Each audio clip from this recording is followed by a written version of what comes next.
अभी अभी की बड़ी खबरें आ रही है, जैसा कि इस वक्त की जो बड़ी खबर आ रही है बिहार के सासाराम से आ रही है। जैसा कि आप देख सकते हैं, जिंदगी से हाथ धोने से अच्छा है कि साबुन से हाथ धोइए, सैनिटाइजर की यूज कीजिए। सासाराम में लोग मास्क नहीं पहन रहे हैं, ये एक बहुत बड़ा चिंता का विषय है।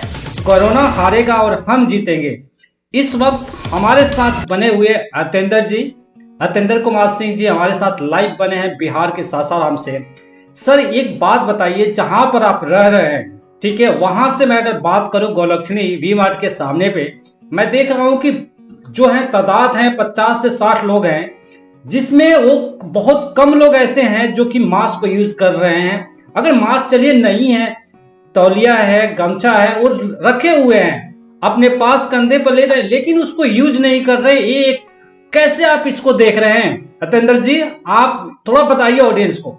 जी, सबसे पहले तो आपको नमस्कार और एसजीटी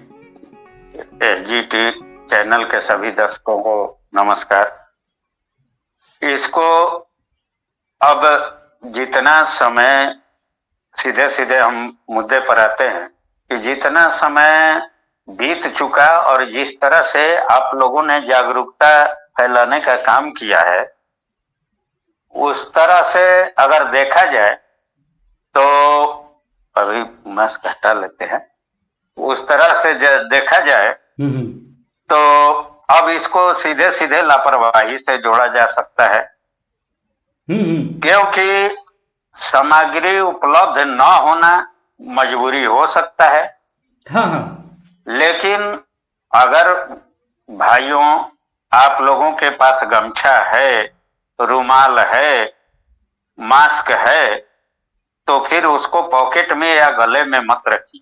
सर यही तो देखने में आ रहा है कि जो लोग गले में गमछा तो लिए हैं, जैसे उनको लगता है कि धूप से सर को ढक लिए हैं, उनको जो मेन पार्ट है मुंह और नाक को बंद करना चाहिए, ढकना चाहिए। जैसा कि मोदी जी ने इस कंपनी को कई बार इंटरव्यू देखा होगा आपने, इस चीजों को प्रमोट किया है कि ये जरूरी नहीं है कि अगर आपको मास्क खरीदने की जरूरत है आप मेडिकल स्टोर पर जाइए, वहां से खरीद कर लाइएगा, तब भी है आपके पास रुमाल हो, ठीक है, या आपके पास गमछा हो, या फिर कैसे कपड़े हो जो साफ सुथरा होना चाहिए जिससे आपके मुंह को ढक सकते हैं। जी बिल्कुल। हमारे माननीय प्रधानमंत्री जी जब आग्रह कर चुके हैं और सभी ने देखा है, ऐसा नहीं है, आज घर घर में एंड्रॉयड मोबाइल और टीवी या चर्चा से ही, मान लीजिए जो नहीं देख पाए वो चर्चा तो जरूर सबके कानों तक, चाहे अमीर हो या गरीब हो, सबके कानों तक यह चर्चा पहुंच रही है कि माननीय प्रधानमंत्री जी ने आग्रह किया है। बहुत तेजी से चर्चा हुआ कि आज मोदी जी गमछा लगा करके संदेश दिए कि जिनके पास कुछ भी नहीं है वो गमछा से अपना मुंह नाक ढक करके रखें। और मतलब खास करके हमारे बिहार में, यूपी में और रोहतास जिला में तो गमछा मतलब कि एक फेमस चीज है और लोग रखते हुए नहीं लगा रहे हैं। यह दुर्भाग्यपूर्ण है और यही कह सकते हैं कि वो अपने जीवन से लापरवाही कर रहे हैं। अपना जीवन तो उनके आगे अपने परिवार के जीवन खराब कर रहे हैं। सर एक अपराध है कि आप अपने परिवार के सुरक्षा के कवच बन रहे हैं, तो सुरक्षा के कवच में भी बनिए कि मुझे अपने परिवार को बचाना है, तो आप मास्क आपको पहनना पड़ेगा, चाहे मास्क कैसे भी हो।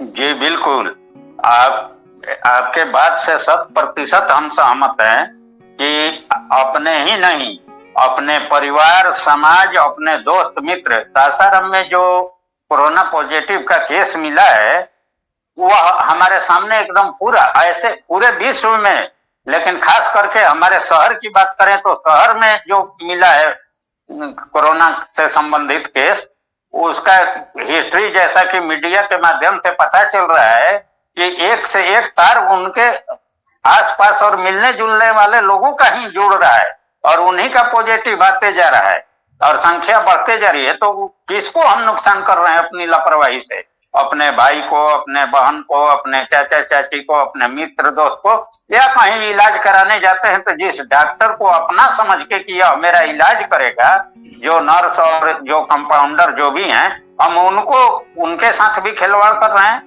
पूरे राष्ट्र के साथ खिलवाड़ कर रहे हैं। अगर एक मरीज आता है तो पूरे शहर की विधि व्यवस्था गड़बड़ा जाती है और सब लोग परेशान हो जाते हैं, सैनिटाइज होता है, सब कुछ होता है।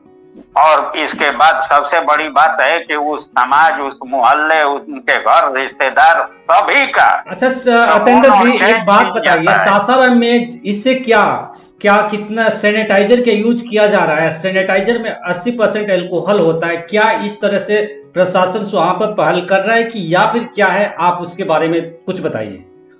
मुझे उम्मीद कम है कि जो मानक है उस मानक के साथ सैनिटाइज किया जा रहा है।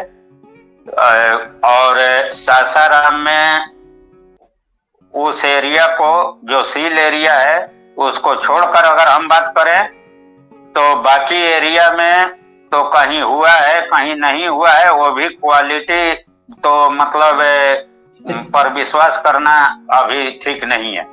अच्छा अतेंद्र जी, एक बहुत चिंता का विषय है कि मान लीजिए ये संगीत बहुत बड़ा निकल के आया है कि सासाराम के में गांव के साइड में अभी इस तरह से कोरोना के कहर फैल रहा है। अगर इस सैनिटाइजर अगर प्रॉपर नहीं किया जाए तो सासाराम तो चलिए मान लीजिए है थोड़ा बड़ा है, लेकिन थोड़ा गांव के साइड में अगर जाने लगे ये तो बहुत भयावह रूप ले लेगा। जी बिल्कुल, गांव में इसलिए प्रशासन को, लोगों को, दोनों को समझना जरूरी है। बिल्कुल, बहुत आवश्यक नहीं हो तो एकदम घर से न निकले। अगर किसी से बात करना बहुत आवश्यक है तो दूरी बनाकर बात करें, मास्क लगाकर बात करें। और हम समझते हैं कि 1 मीटर की बात हो रही है, हम चाहें अगर केवल थोड़ा सा ध्यान सब लोग रखें तो 2-4 मीटर की दूरी से हम बात कर सकते हैं। कौन सा ऐसा गोपनीय बात है जो हम 2-4 मीटर की दूरी से नहीं कर सकते हैं? 6 फीट की दूरी से अगर आप करते हैं, अगर मास्क लगाए हैं तो कोरोना आप तक नहीं पहुंचेगा। ये एक बहुत बड़ी बात है। जी बिल्कुल, इसको जानते सभी हैं। पहले भी मैंने कहा था, जानते सभी हैं। अब जानने से बाकी कोई नहीं रह गया है। जितना टीवी डिबेट और लोग जानते हैं, वह बातें सभी तक पहुंच गई हैं करीब करीब। अब मानना है, मानते कितने लोग हैं, और जो नहीं मानते हैं वह यह मान लें कि हम अपनों के साथ, अपने देश के साथ, अपने समाज के साथ गद्दारी कर रहे हैं और अपने लोगों को जानबूझकर मौत के मुंह में ढकेल रहे हैं। अच्छा अतेंद्र जी, जिस तरह से बात हो रही है, चलिए कुछ न इसेंशियल जो खाने पीने का सामान है, राशन कार्ड की थोड़ा बात कर लेते हैं कि किस तरह से डिस्ट्रीब्यूशन हो रहा है। जो नया राशन कार्ड बन रहा है उसका क्या प्रावधान है, आप उसको कैसे देख रहे हैं? नया राशन कार्ड को तो हम प्रशासनिक लापरवाही के रूप में देख रहे हैं, इसलिए कि लगभग 1 साल से राशन कार्ड का आवेदन सासाराम शहरी क्षेत्र का हजारों की संख्या में पड़ा हुआ है। आज तक डिस्पोजल नहीं हुआ और आज लॉकडाउन की स्थिति में राशन कार्ड जो बन रहा है, इसके चलते भी लॉकडाउन टूट रहा है और लोगों में ऊहापोह की स्थिति है। लोग कंफ्यूज हैं। स्थानीय जनप्रतिनिधियों के यहाँ लोग जमावड़ा लगा रहे हैं। मना करने के बाद भी नगर परिषद और अनुमंडल से स्थानीय जनप्रतिनिधियों को इस संबंध में, वार्ड पार्षदों को कोई सूचना नहीं मिल रही है। लेकिन तो आपस में तीनों लोग कोऑर्डिनेशन क्यों नहीं बना रहे हैं सर? आपस में कोऑर्डिनेशन बना के जनता की भलाई के काम करें, इसलिए जनता को तो चाहिए ना सर, खाने पीने के तो सामान चाहिए, उसको राशन चाहिए। बिल्कुल बिल्कुल, जनता को राशन चाहिए। इसकी सूची भी बना करके और लगभग पहले ही भेजी गई है, आज से 15 दिन पहले, 20 दिन पहले, लेकिन अभी तक कोई व्यवस्था नजर नहीं आ रहा है। दौड़ाया क्यों जा रहा है? वो आते हैं, लौट के जाते हैं, अपने बच्चे को लेकर आते हैं। सर ये बड़ी बड़ी समस्या। अगर पेट की लड़ाई हो कैसे लड़ेंगे, आप ही बताइए। इसके लिए पूरी तरह से प्रशासन को ध्यान देना होगा। अगर लॉकडाउन रखना है और इसको अनुपालन कराना है, आम जनता का विश्वास हासिल करना होगा। जो राशन कार्ड का आवेदन जमा है उसको तुरंत डिस्पोजल करना होगा वार बेसिस पर, और जनता को आश्वस्त करना होगा। पूरे शहर में 2-4 प्रचार गाड़ियों के माध्यम से जागरूकता अभियान चलाना होगा और आम जनता को यह संदेश देते रहना होगा कि आपसे संबंधित जो भी सरकारी योजनाएं हैं आपके घर तक पहुंचेंगी। कृपया करके आप घर में रहें, इंतजार करें उसका, घर से बाहर ना सर एक निकले। डेट आप और लोग क्यों कहीं नहीं भी बता जाकर, देते? आप लोग एक डेट निर्धारित करें कि इस डेट को आप आइए, आपका राशन कार्ड मिल जाएगा। बिल्कुल बिल्कुल डेट निर्धारित होना चाहिए। लेकिन सवाल यह है कि यह सारा काम जीविका दीदी के माध्यम से, जीविका के माध्यम से, महिला समूह के माध्यम से, आंगनबाड़ी सेविका के माध्यम से किया जा रहा है, जिसकी सूचना संबंधित पार्षद को ऑथोराइज रूप से नहीं मिल रहा है। और पार्षद भी इस लॉकडाउन में नहीं चाहते हैं कि हम कहीं जाकर कोई वाद विवाद करें। कानून अपना काम कर रहा है तो करे, प्रशासन अपना काम करे। लेकिन सर नुकसान तो जनता का हो रहा है ना, जिसके घर में सर खाने के लिए नहीं है वो कोरोना की लड़ाई कैसे लड़ेगा? सही बात है, आपके बात से बिल्कुल सहमत है। इसीलिए आपके चैनल के माध्यम से भी और बीच बीच में फोन करके हम लोग मार्केटिंग अफसर और सबको, डीएसओ को, एडीएसओ को, बात करने पर एडीएसओ सही जवाब भी नहीं देते हैं। वो कहते हैं कि रखिए फोन, काम हो रहा है, करने वाले काम कर रहे हैं, आप क्यों चिंता करते हैं। इस तरह की बातें हो रही है। और आज समय ऐसा नहीं है कि हम लोग कहीं जा करके ऑफिस में वाद विवाद करें या किसी से मुंह टूटी करें। हाँ, हम लोग आग्रह करते हैं और कर भी रहे हैं। जो भी कर्मचारी आते हैं, कोई भी सुझाव मांगते हैं, जानकारी मांगते हैं, तत्काल हम लोग उपलब्ध कराते हैं।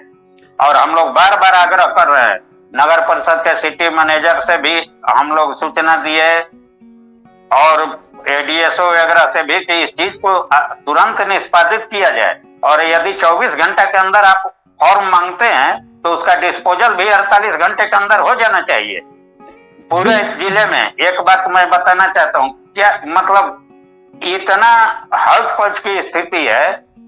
माननीय मुख्यमंत्री बिहार सरकार के द्वारा एक विज्ञापन निकला, बिहार सरकार के द्वारा, उपभोक्ता विभाग के द्वारा, कि सभी को ये चीज राशन दिया जाएगा और 5-5 किलो मुफ्त दिया जाएगा, 1-1 किलो दाल दिया जाएगा।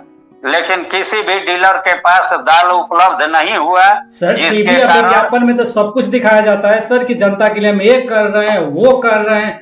आज आप बता रहे हैं कि जनता तक कुछ चीजें पहुंच नहीं रही है, तो बहुत बड़ी समस्या है सर। बहुत बड़ी समस्या है और इसको जनता को आश्वस्त करना होगा। प्रचार गाड़ी के माध्यम से जनता को आश्वस्त करना होगा, बिल्कुल डेट तय करते हुए कि 3 दिन में आपके यहाँ राशन कार्ड पहुंचेगा, 6 दिन में आपके खाते में पैसा पहुंचेगा। इसका एकदम स्पष्ट ये होना चाहिए, ताकि देखिए होता क्या है, जनता को टीवी के माध्यम से कह दिया गया कि ये चीज होना है, लेकिन ऑथेंटिक समाचार जनता आके भीड़ लगा देती है आपके पास। वो सोची कि टीवी पर दिखा दिया गया, तुरंत हो गया, वो आकर आपके परेशान करती है और आपके पास जो लीगल प्रोसेस है उसमें बहुत टाइम लगता है। 1,000 रुपया के लिए, 500 रुपया के लिए बैंक में भीड़ लग जा रहा है। उनको पता चल रहा है उनके खाते में अभी पैसा है या नहीं, फिर वापस आते हैं तो 2-2 किलोमीटर, 4-4 किलोमीटर की दूरी तय करके और कितने गलियों से होकर सैकड़ों की संख्या में लोग जब बैंक में पहुंच रहे हैं, वार्ड पार्षद के यहाँ पहुंच रहे हैं या किसी अधिकारी के यहाँ पहुंच रहे हैं, तो इससे लॉकडाउन को बहुत बड़ा खतरा है और इससे संक्रमण को कभी नहीं रोका जा सकता। इसलिए उनको घरों में रहे वो, इसके लिए उनको डेट के साथ में और विश्वसनीय डेट के साथ, जिस डेट को बोले उस डेट को उनके घर पर सुविधा पहुंच जाए, उनको जानकारी पहुंच जाए कि हाँ इतना तारीख को आपको राशन कार्ड मिलना था, इतना तारीख को आपको पहुंचा दिया गया, आप जाकर फलाने जगह से राशन ले। बीच में कहीं उनको दौड़ने की जरूरत नहीं हो, कोई कंफ्यूजन नहीं हो। अच्छा अतेंद्र जी, अब हम कैलकुलेशन पर निकलते, लास्ट की तरफ हम पहुंचते, क्या सुझाव देंगे लोग कैसे इसको फॉलो करें, क्या क्या उनको स्टेप लेना चाहिए? आपने बताया कि नहीं, उनको भी पता है, एक बार हम आपके मुंह से सुनते हैं, आप उन लोगों से अपील कीजिए कि क्या क्या कैसे फॉलो करें जिससे हम कोरोना की जंग जीत सकते हैं। जी, सबसे पहले तो हम जिला प्रशासन और अनुमंडल प्रशासन, नगर प्रशासन को आग्रह करेंगे कि जितनी भी सुविधाएं हैं, सरकारी सुविधाएं, इसका प्रचार प्रसार गलियों गलियों में पूरी तरह से हर दिन कम से कम 1 राउंड हो जाए, जागरूकता के लिए भी और इस आश्वासन के लिए भी, आश्वस्त करने के लिए भी कि इतना तारीख को आपके सारे सरकारी सुविधाएं जो है, जो तय किया गया है, वो आपके तक पहुंचते रहेंगी। आप कृपया घरों से बाहर न निकलें, आप लॉकडाउन का पालन करें और घर में रहकर हाथ भी इंतजार धोएं, करें। हाथ और भी धोएं, इसके बाद तंबाकू भी ना रमेश जी, खाएं एक और सेकेंड मास्क पहन के निकले, ठीक है। जी। अगर आप थूकते हैं, इसके लिए कल ही न्यूज आया है बिहार से कि इसका 6 मंथ का आपको सजा का प्रावधान है। अगर कहीं आप ऐसे अनावश्यक आप कहीं जगह पर थूक रहे हैं, अगर प्रशासन देख ले या फिर किसी ने कंप्लेन कर दिया, तो 6 महीने की आपको जेल भी हो सकता है। जी बिल्कुल, बिहार सरकार का गाइडलाइन जारी हो चुका है। हाँ। और आपके चैनल के माध्यम से और ऐसे भी हमने लाउड स्पीकर भी लगा रखा है अपने पास, और प्रतिदिन सुबह शाम कुछ न कुछ जागरूकता के लिए आग्रह करते हैं लाउड स्पीकर के माध्यम से। क्योंकि घूमना नहीं है, इस सब का परमिशन नहीं है, इसलिए अपने घरों पर दोनों तरफ कार के लाउड स्पीकर लगाए हैं, काफी दूरी तक वो संदेश देते रहते हैं कि आप, और सभी से आपके चैनल के माध्यम से भी दे रहे हैं कि नियमित रूप से साबुन या अल्कोहल से वाले हैंड सैनिटाइजर का प्रयोग करके 20 सेकंड तक हाथ कम से कम धोते रहें। खांसने या छींकते समय अपने मुंह को डिस्पोजल टिश्यू पेपर से या केहनों को मोड़कर या कुछ नहीं है तो रुमाल से ढक लें।